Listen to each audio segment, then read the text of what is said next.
আজ অত্যন্ত দুঃখ ভারাক্রান্ত মন নিয়ে এসেছি। গতকাল থেকেই সামাজিক যোগাযোগ মাধ্যমে একটি ভিডিও ভাইরাল হয়েছে। ভিডিওটিতে যেই হত্যাকারী পশুদের দেখা যাচ্ছে এরা একটি বিশেষ দলের নেতাকর্মী। আমরা সকলেই সেই ভিডিওটি দেখেছি। ভিডিওটিতে দেখা যাচ্ছে একজন মানুষকে কিছু সংখ্যক পশু বড় পাথর দিয়ে আঘাত করে তার মৃত্যু নিশ্চিত করছে, আর আশেপাশের মানুষজন সেগুলো তাকিয়ে দেখছে।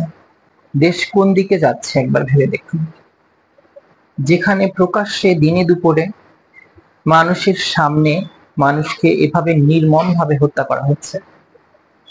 আমরা সবাই আজকে এই সন্ত্রাসীদের হাতে জিম্মি হয়ে গেছি।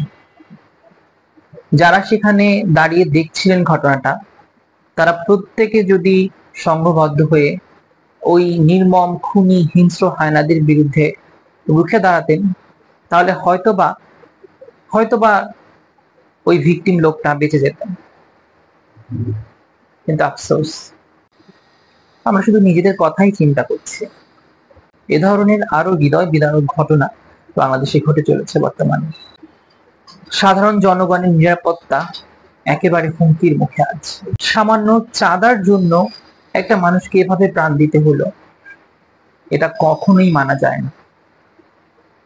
আমাদের প্রত্যেকের উচিত দুর্নীতিবাজ, চাঁদাবাজ, সন্ত্রাস সকলের বিরুদ্ধে রুখে দাঁড়িয়ে আমাদের দেশকে একটি শান্তিপূর্ণ দেশ হিসেবে গড়ে তোলার প্রত্যয় নিয়ে এগিয়ে যাওয়া।